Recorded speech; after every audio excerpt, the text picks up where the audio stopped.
O vídeo de hoje é um alerta para você que sabe tudo sobre revisão, já tem feito as suas revisões, tem o seu cronograma pronto e sabe como fazê-las. Mas o vídeo de hoje também é um alerta para você que não sabe muito sobre esse assunto e quer aprender mais sobre revisões. Eu me chamo Rômulo de Moraes, eu sou estudante de medicina e se você quer saber mais sobre esse alerta, fica até o final desse vídeo que eu vou te explicar tudo. Vamos ao que importa e o que pode definir ou não a sua aprovação no final desse ano de estudos. E se você já ouviu falar sobre revisão, com certeza a pessoa que te explicou sobre isso comentou sobre a curva do esquecimento. Esse foi um estudo de Ebbinghaus sobre como a gente memoriza algumas informações e o tempo que a gente esquece essas informações estudadas. E o primeiro grande alerta sobre esse estudo é que ele é antigo e foi feito somente com uma pessoa, no caso, o próprio autor do estudo. O segundo alerta da curva do esquecimento é que o autor tentou memorizar algumas sílabas e não informações complexas, que é o que você lida no dia a dia para se preparar para uma prova daqui a alguns dias. E o terceiro grande alerta sobre esse estudo é que se você for basear suas revisões naquele tempo de esquecimento que está na curva, vai chegar um momento que você vai ter só revisões para fazer e não vai conseguir progredir nos conteúdos que você deve se preparar para essa prova. E o quarto grande alerta sobre esse estudo que ninguém te contou é que o autor considerou o mesmo tempo de esquecimento para todas as informações, sem levar em conta que diferentes pessoas têm diferentes capacidades de memorizar diferentes informações. Uma explicação para isso seria a motivação para memorizar alguma informação. Ou seja, se eu te disser para memorizar o que você comeu ontem, é diferente de te dizer memoriza o que você comeu ontem e daqui a algum mês eu vou te dar 10 mil reais. Tá bom, Romulo, mas depois de entender tudo isso, como eu devo fazer as minhas revisões? E antes de te falar o que é uma boa revisão, eu prefiro te falar alguns métodos que não são revisões, que as pessoas costumam repetir, acreditando estarem fazendo uma boa recapitulação de conteúdos. E o primeiro método que as pessoas repetem muito é a releitura de um resumo. Ou seja, nesse método, você está trabalhando passivamente e o seu cérebro não é o autor do conhecimento naquele momento. O que muitas pessoas não entendem quando vai fazer a releitura de um resumo é que o seu cérebro ele foi feito para esquecer algumas informações, senão não sobraria espaço para as informações importantes. E nesse caso, se você não der o estímulo correto para ele memorizar uma informação importante, logicamente ele vai esquecer um dia depois dessa informação. E no caso da releitura do resumo, é justamente um método de revisão passivo, ou seja, não está estimulando o seu cérebro a memorizar aquela informação de forma ativa. E o mais importante é que isso não acontece somente com a releitura dos resumos. Todos os métodos como rever, regrifar ou refazer exercícios são métodos de estudo passivo.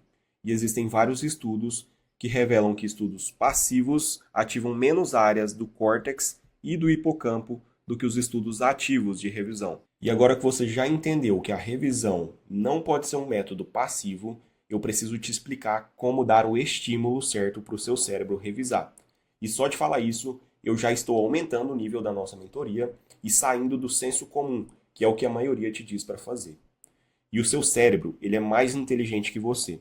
Ou seja, ele não vai considerar que você precisa de uma revisão somente porque você marcou no cronograma para fazer essa revisão.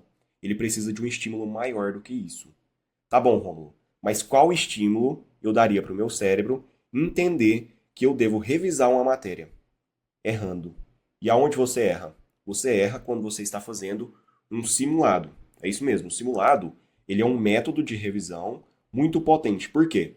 Porque lá você está fazendo revisões espaçadas, está refazendo questões de conteúdos que você já viu e está ainda fazendo uma revisão ativa, onde o seu cérebro é o autor do conhecimento. Ou seja, você não está pegando uma fonte teórica externa. O seu cérebro ali está fazendo aquela questão sozinho, sem uma fonte externa de conteúdo. Então, o simulado ele é um ótimo método de revisão e ainda ele é um ótimo método de motivação para refazer uma revisão de outro assunto. Justamente porque no momento do simulado, você fez um retorno ativo daqueles conteúdos para fazer a prova. E posteriormente, na correção desse simulado, você percebeu que errou algumas questões. Esse erro é uma motivação para o seu cérebro para revisar um conteúdo. E essa motivação é muito maior do que apenas programar uma revisão no seu cronograma. Então, o simulado acaba sendo um termômetro para aqueles conteúdos que você deve revisar.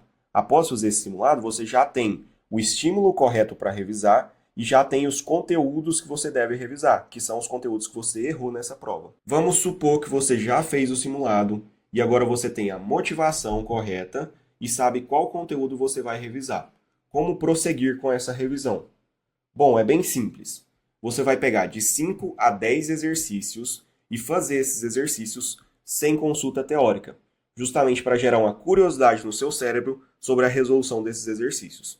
E depois de fazer todos, você vai buscar em fontes teóricas, como livros ou em alguma aula, para corrigir esses exercícios e tirar todas as suas dúvidas sobre aquele assunto. Bom, e por que essa fórmula de revisão é tão importante?